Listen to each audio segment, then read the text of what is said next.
अस्सलाम वालेकुम रहमतुल्लाहि व बरकातहू। रमज़ानुल मुबारक का जब चाँद नज़र आए उस वक्त का ये अमल है, यानी रिज़्क़ की फरावानी के लिए ये अमल बताया गया है कि जब चाँद नज़र आए उसके बाद में किबला रूह होकर के आप बैठ जाएं, फिर 3 मरतबा दुरूद पाक पढ़ें और 21 मरतबा सूरह क़द्र यानी इन्ना अंज़लनाहु फ़ी लैलतिल क़द्र, ये पूरी सूरत आपको पढ़नी है 21 मरतबा बिस्मिल्लाह के साथ में, और फिर 3 मरतबा दुरूद पाक पढ़ेंगे।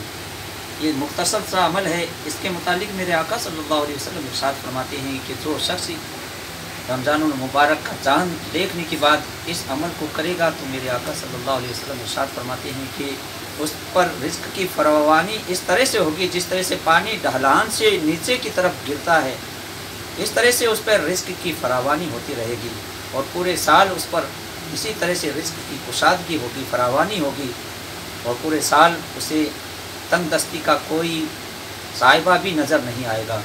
यानी पूरे साल उसका कुशादगी के साथ में गुजरेगा, रिज़्क़ उसका फरावान होगा, फरावानी के साथ में उसके रिज़्क़ में बरकतें होती रहेगी।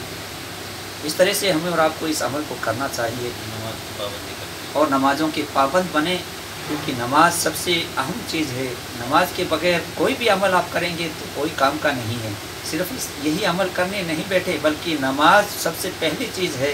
नमाज आप पढ़ेंगे उसके बाद में ही कोई अमल आपका कारगर होगा, और नमाज के बगैर कोई भी अगर अमल करेंगे तो वो कोई भी अमल आपका कारगर साबित नहीं होगा।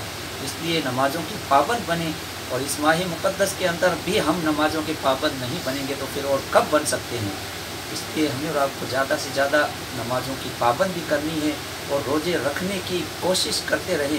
हर तरीके से हम और अपने आप को रोज़ा रखने के लिए तैयार करें। किसी भी तरह से हम अपने आप को रोज़े से बचाने की कोशिश ना करें।